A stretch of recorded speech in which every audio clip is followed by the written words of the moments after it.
ఇక పెద్దపల్లి జిల్లా రామగుండంలో సిఐటియు ఆధ్వర్యంలో సింగరేణి కార్మికులు వినూత్నంగా నిరసన చేపట్టారు.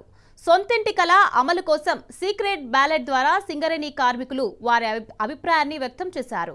బొగ్గుగనిలో జరిగిన ఓటింగ్ ప్రక్రియను సిఐటియు రాష్ట్ర అధ్యక్షుడు రాజారెడ్డి, ఉపాధ్యక్షుడు భూపాల్ పర్యవేక్షించారు. కార్మికుల అభిప్రాయ సేకరణ ద్వారా ప్రభుత్వానికి, సింగరేణి యాజమాన్యానికి కార్మికుల సొంతింటి కలను తెలియజేస్తామన్నారు.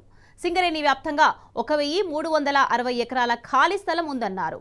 వేల క్వార్టర్లు ఖాళీగా ఉన్నాయని, సింగరేణి యాజమాన్యం, ప్రభుత్వం స్పందించి కార్మికుల సొంతింటి కలను నెరవేర్చాలని డిమాండ్ చేశారు. కార్మికులు సొంతిల్లు ఇవ్వాలని యాజమాన్య దృష్టికి, ప్రభుత్వం దృష్టికి, అన్ని కార్మిక సంఘాల దృష్టికి ఇవ్వాలని ఇలా విజ్ఞప్తి చేస్తున్నాం. దాంట్లో భాగంగానే కార్మికులందరూ సుముఖంగా ఉన్న కార్మిక సంఘాలు, యాజమాన్యాలు అందరూ కూడా ఇస్తే కంపెనీకి లాభం, ప్రభుత్వం లాభం, కార్మికుల లాభం అని ఆలోచిస్తున్నా దీనికి ముందడుగు పట్టలేదు.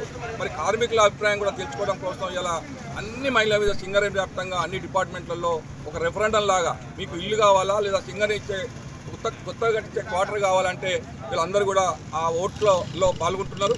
ఆ పాల్గొన్న కార్మికులు చేసిన ఓట్లన్నింటినీ కూడా ఇవాళ సాయంత్రం మీడియా ముందు ఓపెన్ చేసి కార్మికులు ఏ నిర్ణయం తీసుకుంటే ఆ నిర్ణయానికి సిఐటియు కట్టుబడి ఉంటుంది. ప్రభుత్వం, యాజమాన్యం, అన్ని కార్మిక సంఘాలు కూడా దీన్ని బలపరిచి సాయంత్రం ఇచ్చే మొత్తం ఓట్ల లెక్కింపులో కార్మికులు ఇచ్చే నిర్ణయానికి మనం అందరం కట్టుబడి ఉండాలి. సింగరేణి కార్మికులకు సొంత ఇంటి కోసము సిఐటియు ఆధ్వర్యంలో ఈరోజు బ్యాలెట్ ప్రోగ్రాం జరుగుతూ ఉంది.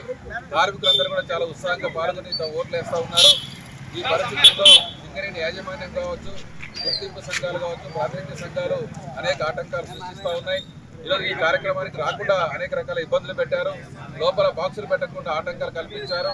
అలాగే భయభ్రాంతులకు గురి చేసినటువంటి పరిస్థితుల్లో కూడా ఈరోజు అన్ని మైన్స్ మీద పెద్ద ఎత్తున ఈ కార్యక్రమంలో కార్మిక సోదరులందరూ పాల్గొంటూ ఉన్నారు. వారికి అందరికీ సిఐటి తరఫున ప్రత్యేకంగా ధన్యవాదాలు తెలియజేస్తూ ఉన్నాను.